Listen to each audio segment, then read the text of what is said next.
Makapaubos ang masobra isa kasako nga Bombay kada adlaw ang negosyante nga si Florence ay apuesto diri sa Haro Big Market sa Iloilo City. Apang subong haluson na kuno ini nga makabaligya sang tunga sa sako. Antes maglaslas ang Bagyo Tino kag uwan yara sa 140 pesos ang presyo sa kada kilo sang red onion. Matapos ang duwa ka bagyo nagsaka ini sa 200 pesos per kilo kag sa karon yara na sa 300 pesos per kilo. Iban, tagduwa na lang kabilo, 3 kabilo. Sa pagbarato ya, baka sila ya tagtunga sa kilo. Ang white onion naman ang yara sa 140 pesos ang kilo. Isa sa mga mayor nga panakot sa mga ginaluto ang Bombay. Paborito ini nga pangpalasa kag topping sinabi na sa mga sudan kangay isang sisig, tapa kag madamo pa. Sa restaurant ni Vicky sa Mandurriao, malapit 6 ka kilo kuno sang Bombay ang ilang magamit kada adlaw. Bangod kuno sa pagsaka sa presyo sang Bombay, nagakinot na sila. Kung sa paggisa-gisa lang sa aton nga mga lulutoon, kinales lang namon gamay.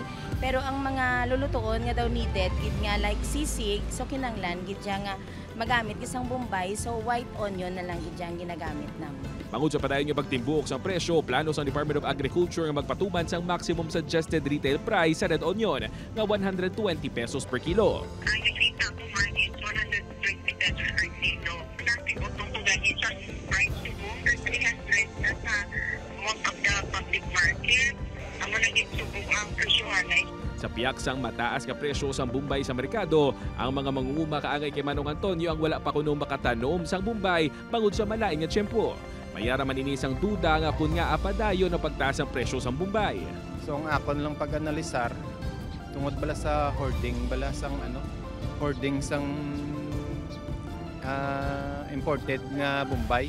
Aminado man si Assistant Director Solis nga posible nga gina-hoard sang mga negosyante ang supply sa Bombay bilang preparasyon sa posible pagsaka pa sang presyo. Suno sa Department of Agriculture 6, posible nga sa bandason nga simana ipatuman ang MSRP nga 120 pesos per kilo sa Bombay.